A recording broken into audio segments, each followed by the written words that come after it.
Bonjour à toutes et à tous, voici les énergies de cette pleine lune de septembre 2020. Je suis Françoise Lafoy du site lecielbleuastrologie.com et ravie de vous retrouver pour vous partager mes petites notes de travail qui vont suivre. Alors nous sommes depuis le 23 août dans le mois de la Vierge qui est, je vous le rappelle, un signe appartenant à l'élément terre. La Vierge est une énergie mutable en tant que telle, son signe est dit féminin, sec et froid. Il est régi par la planète Mercure, qui est ici en exaltation, c'est-à-dire donnée dans toutes ses dimensions. C'est une planète qui symbolise chez l'être humain tout le côté cérébral, la partie intellectuelle donc de notre construction humaine et aussi de notre humanité personnelle et collective. Cette Vierge, avec le soleil qui l'éclaire, va nous faire aller jusqu'au bout du détail, dans l'esprit de la minutie pour rendre concret ce qu'elle souhaite élaborer. C'est donc avec une énergie de travail minutieux que nous allons aborder cette rentrée, comme chaque rentrée et comme chaque année, avec l'idée peut-être de planifier et encore plus de maîtriser ce qui doit l'être, et ce jusqu'à la fin d'un cycle. Alors peut-être le cycle scolaire ou le cycle civil jusqu'en décembre. La Vierge, ici, va nous révéler par son impulsion énergétique là où dans nos thèmes nous avons un besoin de contrôle, où nous avons besoin pour la plupart d'entre nous d'exercer quelque chose dans un cadre rassurant pour venir nourrir un besoin de sécurité dans le sens d'une prévoyance. Mais peut-être que pour d'autres, ce sera l'occasion de se retrancher dans une ferme nécessité, parfois trop impérieuse, trop ostentatoire, qui va conduire à une inhibition et à une exagération des limites que l'on va s'imposer, juste par peur de ne pas être à la hauteur d'une attente extérieure, d'une attente intérieure avec soi-même, ou tout simplement d'une circonstance, parce que aujourd'hui les circonstances sont dans le sens de l'imitation. Mais peut-être aussi que c'est en rapport avec une espérance ou un manque de confiance en soi ou envers les autres ou envers son environnement. En tout cas, la réciproque et la réciprocité de ce rapport est vraie. Cette pleine lune du 2 septembre 2020 s'inscrit dans l'axe Vierge-Poisson. Elle nous interroge sur les aspects relationnels et irrationnels, sur les facultés d'analyse et de jugement, tout en venant sonder notre jugement intérieur et notre intuition. Elle va solliciter en cela toutes vos capacités d'analyse des situations que vous vivez. En août, au mois d'août, les lunes nous ont demandé de revenir à notre conscience intérieure, à notre expression personnelle, et pour certains, à un plus grand pouvoir d'affirmation, afin de s'exprimer en son nom. Et puis, en septembre, nous le voyons, c'est toute la faculté intellectuelle qui est mise en exergue, qui est mise en avant, et en effet, une fois qu'il est conscient de sa propre individualité après le lion, l'être humain n'a de cesse que d'avoir la volonté de participer au monde avec son intelligence propre et avec son discernement. C'est un être humain à part entière, doté d'intelligence et de conscience. Donc, dans cette carte du ciel montée pour l'occasion de cette pleine lune en Poisson, je vous rappelle que le Poisson est en face du signe de la Vierge, nous sommes en présence d'un soleil qui est lui-même à l'ascendant de ce thème, dans le signe de la Vierge, et qui accueille Mercure et qui encadre Mercure avec l'ascendant. Donc Mercure, autrement dit Hermès, cette planète est exaltée, comme je vous l'ai dit, eh bien, nous donne une intelligence qui veut prédominer. C'est en somme un portail énergétique pour être un passage clé, afin de passer le cap peut-être d'une confusion ambiante qui serait assez tendance dans la mesure où chacun va essayer de tirer son épingle du jeu à mieux comprendre la situation qu'il vit ou qu'il est supposé vivre ou qu'on lui demande de vivre, de manière à se servir de son intelligence pour mieux analyser et pour mieux comprendre ce qui se passe et quels sont les enjeux, les tenants, les aboutissants des situations que nous vivons. En tous les cas, c'est ce sur quoi il va falloir de toute façon augurer la rentrée de septembre, sur notre capacité d'analyse, sur notre intuition et sur notre discernement. Dans la carte du ciel que vous voyez, le soleil est en Vierge et donc encadre l'ascendant, et Mercure donne enfin un espace de lumière aux idées, aux réflexions qui jusque-là étaient restées sous cape. Alors sous cape de quoi? Sous la cape d'une cloche neptunienne, et cette cloche neptunienne, elle est en face, elle est proposée par l'autre, par ce qui est représenté par l'autre. Ça peut être le milieu du travail, ça peut être l'autorité, ça peut être les autres ou l'inconscient collectif. En tous les cas, c'est réellement une impulsion qui est donnée à notre volonté de s'exprimer concrètement. Vous voyez les formes géométriques, les lignes bleues qui représentent des trigones dans les signes de terre. Donc c'est notre libre arbitre qui aujourd'hui concrètement doit s'imposer. Ainsi, chacun d'entre nous pourra tout au long de cette période de rentrée s'interroger, essayer de se poser les bonnes questions, développer une capacité d'analyse, tout cela face à un grand océan, une grande nappe de flou artistique dont nous sommes abreuvés déjà depuis quelques mois, voire quelques années. Mais nous sommes sur un aspect de pleine lune, donc sur un aspect d'opposition, et il est vrai qu'il y aura l'opposition entre ces deux mouvements énergétiques. Donc il y a d'un côté ce que notre intelligence propre va essayer de mettre en lumière, et de l'autre côté ce que l'on va essayer de nous montrer ou de nous faire passer, qui va nous laisser dans une confusion ou dans quelque chose de très nébuleux ou de très brumeux, de très opaque. Alors, ainsi, on pourra retenir que d'un côté, il y a ce qui est intelligible, ce que nous raisonnons, ce que nous pouvons comprendre, et puis donc de l'autre, cette ambiance nébuleuse qui peut nous noyer dans des considérations peut-être hypothétiques, j'ai presque envie de dire statistiques, et de surcroît qui sont empreintes de discours nous embrouillant, ou d'injonctions visant à nous séparer ou visant à nous perturber, en semant le doute, la confusion.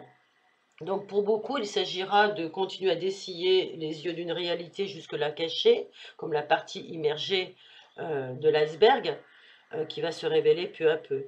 Et beaucoup d'autres vont tisser les liens de tout le puzzle qui finalement s'est joué, au final, à leur insu, avec le couvert d'une apparence de protection, de prise en charge, de sécurité sanitaire, sociale, etc. Alors tous ces bons soins qui sont dispensés par la lune en poisson aujourd'hui, euh, tous ces bons soins se veulent dans la prise en compte d'une compassion sociale à grande échelle, mais cela aussi peut conduire à des noyades ou continuer de nous piéger dans une toile d'araignée qui est somme toute limitée à l'araignée elle-même. Encore faut-il qu'on puisse distinguer celle-ci. Cette pleine lune conjointe à Neptune est en maison 7, et donc elle parle de tout ce que notre inconscient a laissé faire jusque-là.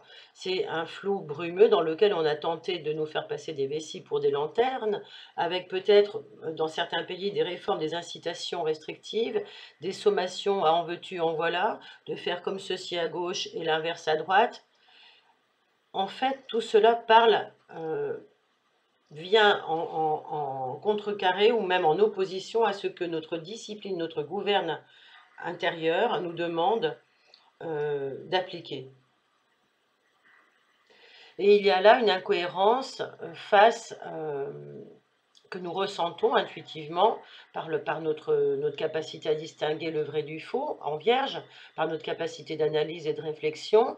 Il y a là comme une révélation de toutes ces incohérences et de ces manipulations qui nous ont mené peut-être à une forme de confusion générale.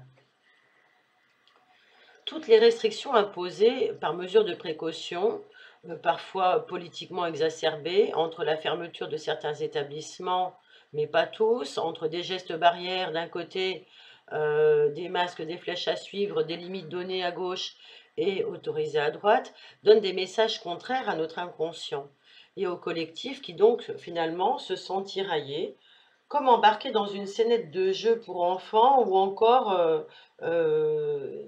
c'est comme si le scénario n'était pas prêt ou n'était pas finalisé. Donc on se sent inquiet par des mesures qui ne sont pas adaptées face à un danger certes existant, mais qui peut être un danger qu'on trouvait. De plus, on nous impose un masque qui ne protège absolument pas ou très peu, et des gestes barrières qui ne sont pas respectés une fois l'intimité retrouvée, ou tout simplement lors des moments de partage conviviaux qui existent encore à la terrasse d'un café ou d'un restaurant.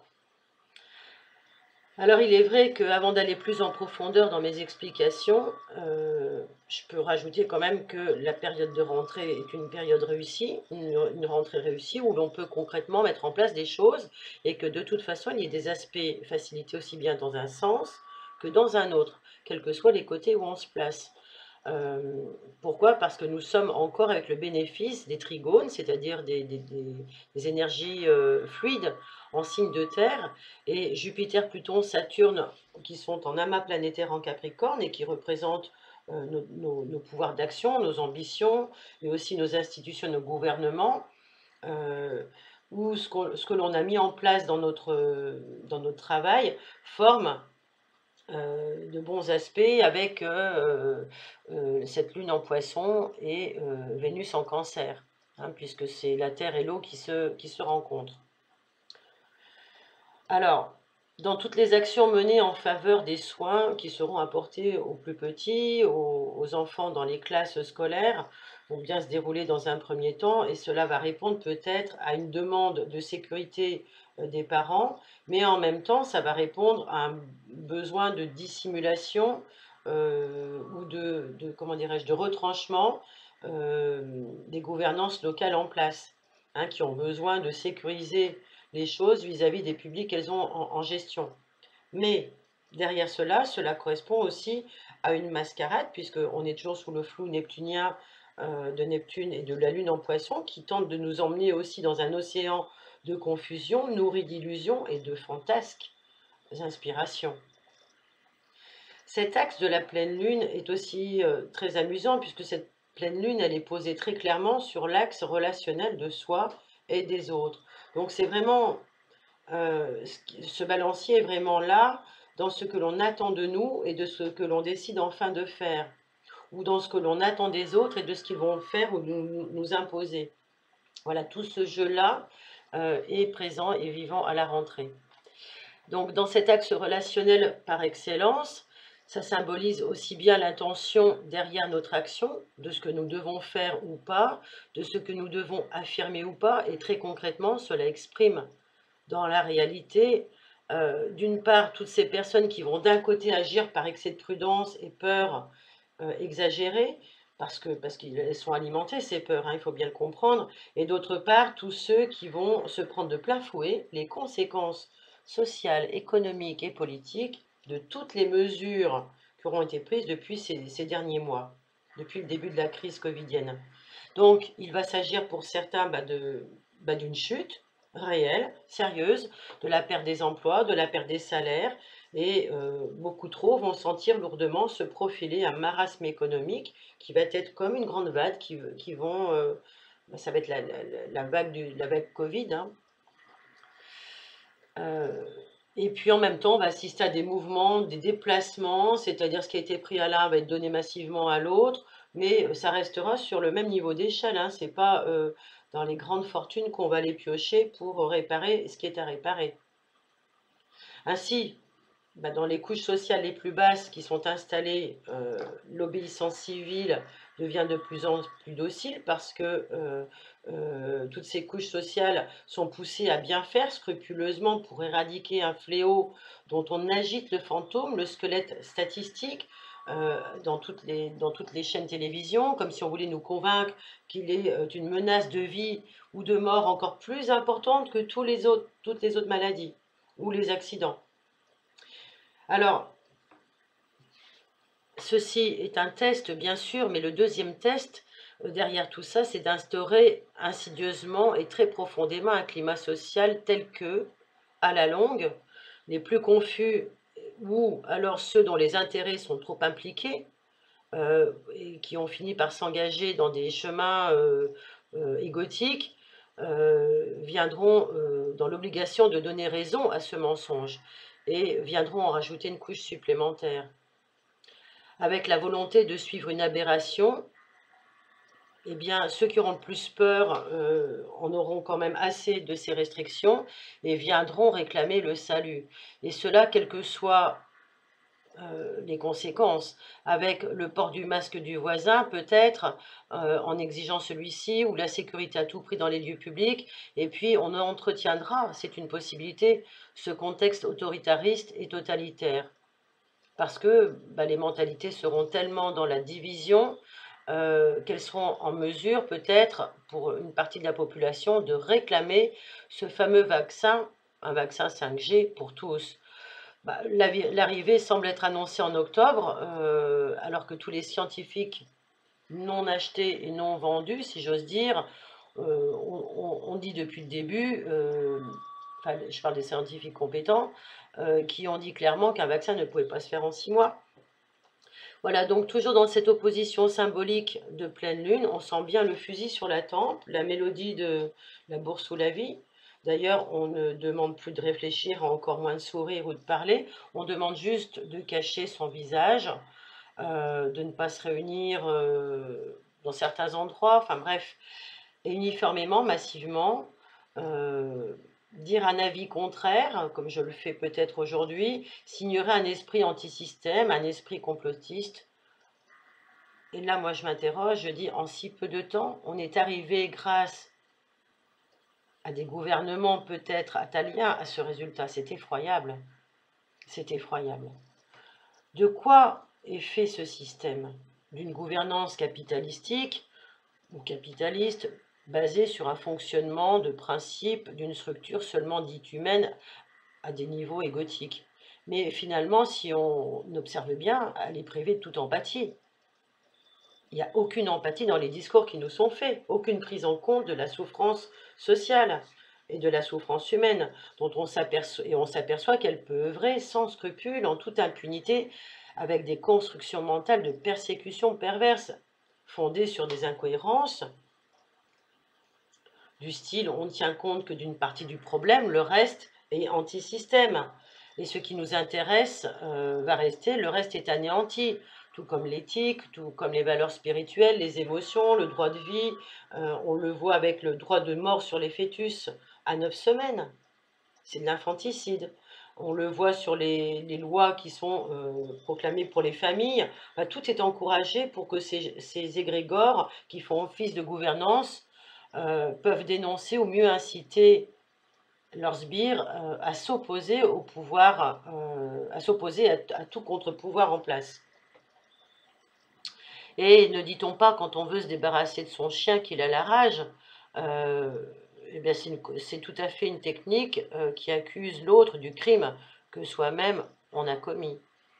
Alors je suis peut-être allée un peu plus en profondeur dans cette analyse et j'ai extrapolé, pardonnez-moi, j'ai juste transhumé ma pensée. Bon, logiquement, on est quand même en septembre. Cette incohérence est normale avec ce qui se passe en ce moment.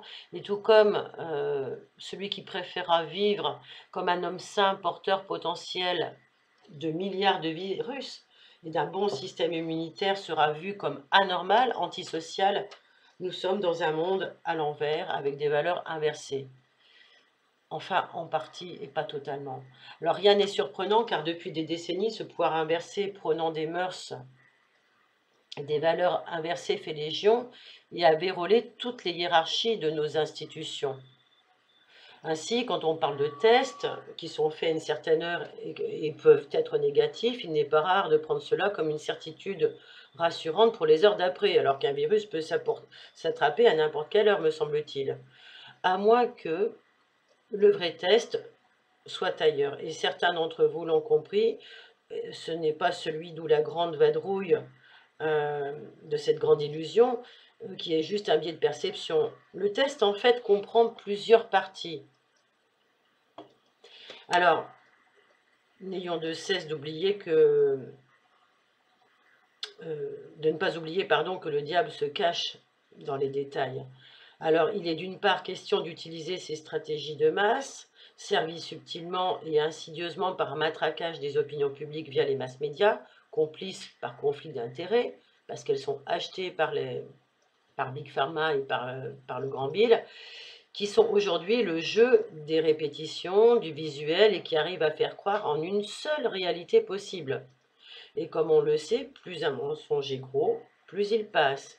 Lune conjointe Neptune, je m'en réfère toujours à l'astrologie, n'ayez crainte, plus l'inconscient collectif, à la longue, de la répétition, eh bien, forge l'emprise. Et donc, l'opinion publique est confuse, hypnotisée. Neptune représente aussi ce qui nous narcotise, ce qui nous drogue. Ce premier test de rentrée est réussi. Et donc, on va pouvoir, grâce au test qu'on aura fait, pouvoir trouver des cas. Alors, toujours sous la contrainte de la bourse ou la vie, on peut arguer et faire peur en augmentant les principes d'une citoyenneté exemplaire dans les communes, une citoyenneté respectueuse des uns des autres, de la vie des autres, bien sûr, et les jeunes et les plus vieux étant peut-être parfois les publics les plus sensibles ou les plus impressionnables, la boucle est bouclée. Mais peut-être que derrière tout cela, le deuxième test est d'arriver à convaincre les gens qu'ils font cela pour leur bien, le bien des autres, que ce fléau qui existe réellement et que même s'il y a d'autres morts ou d'autres maladies, euh, où ce qui est important, c'est la bonne santé des entreprises, c'est ce maniaco-Covid qu'il faut regarder et apprendre à vivre avec encore pendant longtemps. C'est ce qu'on nous demande à faire. Alors merci à l'ultra-puissance du matraquage publicitaire et médiatique, dont on a réussi, grâce à elle, à inculquer une oxymore dans la tête des gens, notamment dans les villes ou dans tout ce qui est regroupement collectif. Aujourd'hui, vous pouvez imaginer qu'un sourire reste un souvenir et que dans l'imaginaire, cette bouche qui est censée sourire à l'autre, et vous devez apprendre à vous priver aussi d'un organe essentiel et de vos sens respiratoires. Donc le masque est un outil qui, certes, peut protéger, je ne dis pas le contraire, mais pas forcément protéger des virus. Sinon, il y a longtemps qu'on en aurait mis pour tous les autres virus qui s'attrapent aussi par les yeux. D'ailleurs, on se serait dans le faciès. Bref, c'est un outil qui empêche avant tout de communiquer, de respirer normalement. Et Mercure, n'oublions pas, qui est la planète qui gouverne la Vierge, est opposée à Neptune, donc à ce mensonge. Alors, les langues vont commencer à se délier parce que les gens ne sont pas idiots, ils vont réfléchir. Et entendre, communiquer normalement et voir ce qui est surprenant, c'est que on va vouloir imposer cela à des enfants et semer la peur dans leurs esprits et rendre les jeunes parents angoissés.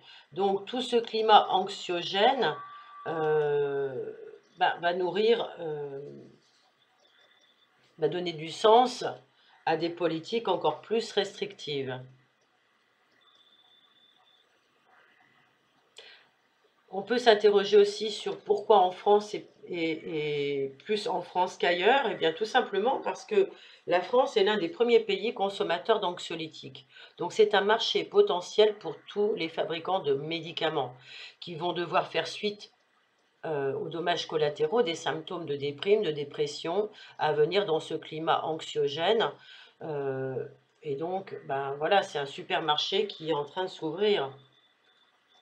Autre point fort de cette rentrée lunaire, si le soleil, l'astre éclaireur en Vierge, est à l'ascendant, c'est aussi pour nous ouvrir la voie d'une nouvelle possibilité de réflexion, d'une nouvelle forme d'ouverture à l'intelligence supérieure possible. Et c'est ainsi que les esprits vont s'ouvrir davantage et s'illuminer d'un discernement attendu. En effet, le thème de cette pleine lune décide ce que l'on appelle en astrologie un grand rectangle, une figure entre Vénus, Cancer, Neptune, Poisson et l'amant Capricorne, rejoignant Mercure en Vierge. Et Dan Rudyard, un très grand astrologue qui a appelé cette figure le rectangle mystique, nous dit que c'est l'une des possibilités les plus constructives en pratique et les plus harmonieuses, spirituellement parlant. Et lorsqu'il est pleinement actif, ce rectangle est harmonique, il montre un développement potentiel de tout caractère fortement organisé en vue de faire un pas important dans la croissance personnelle et le développement spirituel. Oui, les consciences vont s'ouvrir.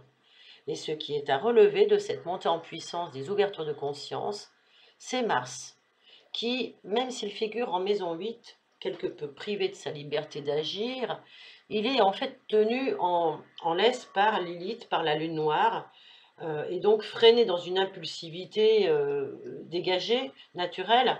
Mars est sommé par la lune noire d'exiger une perfection, d'exiger le pourquoi du comment et d'avoir une action juste, équilibrée. Et c'est certainement par le biais des parents d'élèves, des enfants, que s'il y a une grogne, celle-ci se fera sentir. Car enfin, les uns comme les autres vont voir les enfants, les besoins des enfants, qui seront bafoués, qui seront trop restreints à des mesures inhibitrices, des mesures castratrices. Certains vont même avoir peur que leur enfant soit embarqué de force pour être vacciné. Ça, c'est des choses qui nous menacent, dont on a parlé. Alors il y a cette montée en puissance d'un besoin d'équilibre naissant visant à rendre la justice et à harmoniser les décisions. Celles-ci ne pourront plus être arbitraires, tout au moins dans leur application, et même si beaucoup de droits semblent être sur une ligne vouée à disparaître, c'est une fois que le train aura démarré qu'il pourra dérailler ou être remis sur une autre voie, et peu importe le plan de la voie de départ, puisque celle-ci n'est pas inscrite dans l'intérêt général. Avant cela, avec cet apex en bélier, nous devons retenir une chose. Cet apex en bélier nous supplie de rester en mode d'observation et de contemplation de ce qui se passe. Parce que c'est une très courte période énergétique qui peut nous permettre de nous donner tous les moyens d'intérioriser l'énergie avant l'action. C'est-à-dire que nous devons observer ce qui se passe, étudier les chemins possibles. C'est le moment d'entrer en résistance, de résister à une démangeaison qui nous permettra de mieux trouver notre capacité et retrouver notre capacité à ressentir, à recevoir intimement son être supérieur, à comprendre notre intuition, notre gouvernance intérieure. C'est le temps d'être en mode de réception afin de nous saisir de toute la pulsion régénératrice qui est exigée en cette période de changement d'air. C'est ce qui nous permettra de rompre et de sortir avec des vieilles habitudes surannées, avec des systèmes dont on veut se départir pour aller sur la construction d'un monde nouveau, avec des idées nouvelles, respectueuses de tous les droits de tous les êtres humains, de tous les pays du monde. Il faut donc se donner le temps de l'immobilité, le temps d'être à l'écoute, de se laisser impressionner même par ces vibrations, ces énergies qui viennent du haut, qui viennent de notre être divin, de notre source. S'ouvrir à ce temps d'apnée. Oui, le masque peut nous servir à être en apnée parce qu'on n'a pas envie de respirer les fibres de ces masques. On retient donc son souffle et on observe les résultats à l'intérieur. On attend juste une revitalisation et rien d'autre. Pour terminer, cet exposé sur la pleine lune, et c'est sur cette lunaison, j'insisterai également sur le rôle directeur du nœud nord qui est toujours en Gémeaux, qui nous indique toujours la voie à suivre, qui est celle aujourd'hui de quelque chose qui au départ est normal mais qui ressemble aujourd'hui à un défi, c'est celui de la communication, de la légèreté, de l'enseignement et de l'apprentissage. Il est le temps d'apprendre, il est le temps d'appliquer ce que vous avez appris, d'éviter toute évasion inutile, tout éparpillement, toute dispersion. Il est temps d'apprendre à vous concentrer et à être patient. Tout ce que je viens de dire, je le donnerai pour conseil continu pour toute l'année solaire aux natifs de la Vierge, aussi par opposition aux natifs des poissons et à tous les ascendants vierges. Donc ils peuvent reprendre tous les points énoncés, considérer ces conseils dans le contexte de leur vie respective, c'est-à-dire cultiver tout au long de l'année solaire le discernement face à des limites imposées par la confusion. Se fixer des limites à poser soi-même face à une ombre grandissante, risquant d'envahir, risquant de prendre tout l'espace de la relation, risquant de nous noyer, un verre d'eau dans un océan. C'est pour eux l'occasion d'accentuer la voie de l'étude, de l'analyse, de l'ouverture et d'ouvrir tous les champs explorés et en plus, tous ceux qui n'ont pas encore révélé. C'est ouvrir la porte des possibles pour profiter et apprendre encore plus, à approfondir les recherches, les études euh, dans toutes les dimensions possibles. Un peu comme tous les passionnés des astres qui observent le ciel derrière notre beau ciel bleu, qui ont découvert que finalement ils ne pouvaient plus regarder les étoiles parce que l'espace est occupé par les satellites installés par Elon Musk et qu'il y en a des milliers et que l'on ne... peu de gens en parlent finalement. Alors d'ailleurs, ce dernier, a-t-on annoncé tout récemment dans la presse, Elon Musk, quand il ne supervise pas sa marque de voiture électrique Tesla ou ce projet de conquête de la planète Mars avec SpaceX, Elon Musk s'occupe d'un projet très intéressant. Il s'agit de Neuralink, dont l'objectif est d'augmenter l'humain avec des circuits intégrés. Vous entendez bien, augmenter l'humain avec des circuits intégrés. Il a déjà fait l'expérience sur des truies. Alors là, on est loin de la petite histoire que nous avons connue avec les trois petits cochons. Maintenant, on sait qui est le loup. Effectivement, il s'agit d'intégrer une puce centrale et de la connecter au cerveau par de petits filaments. Alors cela va générer des données numériques, lire les neurones. Et d'après Elon Musk, cette technologie pourrait permettre à terme de détecter et prévenir des problèmes neurologiques comme la perte de mémoire, l'anxiété, travailler sur les douleurs extrêmes ou plus gravement sur les AVC. Bien, ça a l'air bien comme programme. Seulement, on sait qu'à toute chose, le revers existe aussi. Hein, on n'a rien sans son contraire.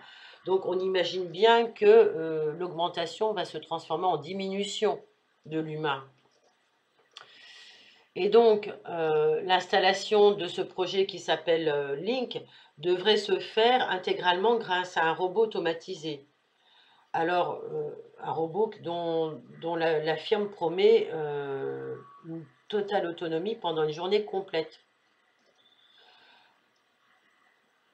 Alors, concernant donc l'expérience qui a été faite sur les trois truies, la première n'avait aucune puce, la seconde avait une puce, on a réussi à lui retirer, et Elon Musk avait l'objectif de démontrer la réversibilité, c'est-à-dire qu'on peut retirer une puce à tout moment sans que ça change, sans que ça ait un impact sur le cerveau. On retire un implant, un peu comme si on retire une dent, vous voyez.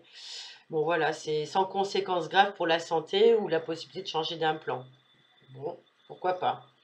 La troisième a une puce reliée, la troisième truie a une puce reliée à la zone du cerveau gérant par exemple l'odorat, et la démonstration a enregistré un son généré par un ordinateur avec une note de musique à chaque fois que la truie reniflait. Et en direct et devant les journalistes, elle a pu constater, ils ont pu constater l'émission d'un bruit à chaque reniflement et à mesure que la truie se rapprochait de la nourriture. Voilà, enfin, on a enregistré tous les mouvements de cette truie qui avait eu l'intelligence augmentée.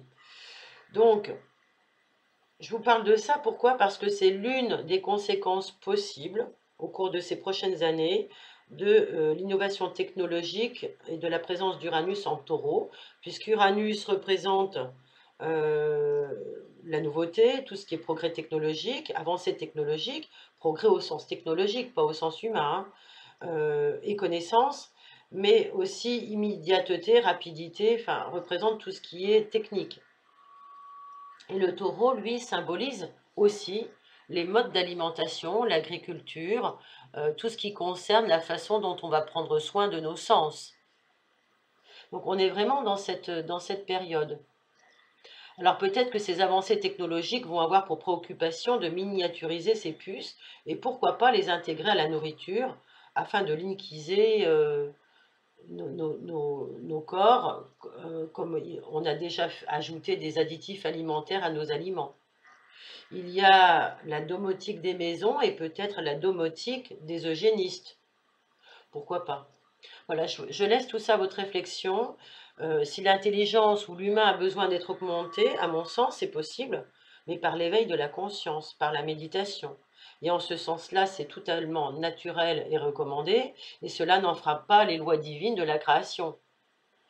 Toutefois, ce qui m'inquiète, c'est que cela nous est présenté comme un progrès, ça va bientôt nous être présenté comme un progrès médical, au même titre que la nanotechnologie dans les vaccins, et c'est donc encore un oxymore. Car si quelqu'un d'extérieur à vous, vous télécommande à votre insu, pour X raisons, qu'elle soit bonne au départ et mauvaise par la suite, on ne peut pas parler de progrès. On ne sera simplement que des êtres humains télécommandés avec une forme d'intelligence que l'on nous aura ajoutée. Donc, on nous aura privés de notre libre arbitre, à développer notre croissance intérieure et spirituelle et notre libre arbitre, notre liberté de choix. Ouais, pour l'instant, je ne vois pas qui est preneur. Alors voilà, maintenant pour terminer cette présentation, je vais m'associer en écho à l'une des phrases du discours de Robert Kennedy fait hier lors de son discours historique le 29 août 2020 à Berlin. Nous voulons des officiels de la santé qui n'ont pas de lien financier avec les industries pharmaceutiques et qui ne travaillent pas pour Big Pharma.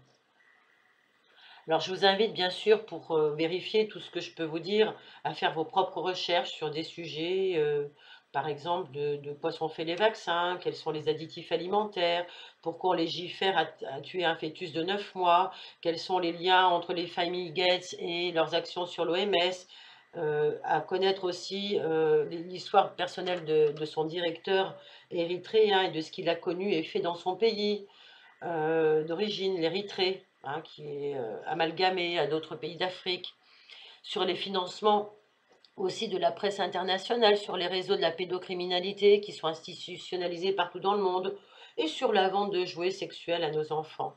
Et puis, vous pourrez aussi voir à quoi sert également la 5G. Bon courage dans toutes vos recherches et à la prochaine lunaison. En attendant, je reste à votre disposition pour toute étude personnalisée, aussi bien pour les natifs de la Vierge que pour les autres. Pour les natifs de la Vierge, je me propose de travailler sur leur révolution solaire, c'est-à-dire les énergies qui vont de leur anniversaire à leur prochain anniversaire. Je vous souhaite à toutes et à tous, et surtout aux plus petits, la meilleure rentrée possible et comme toujours le meilleur de vos étoiles dans votre cœur. Bien chaleureusement vôtre. N'oubliez pas que l'essentiel est invisible pour les yeux et qu'on ne voit bien qu'avec le cœur.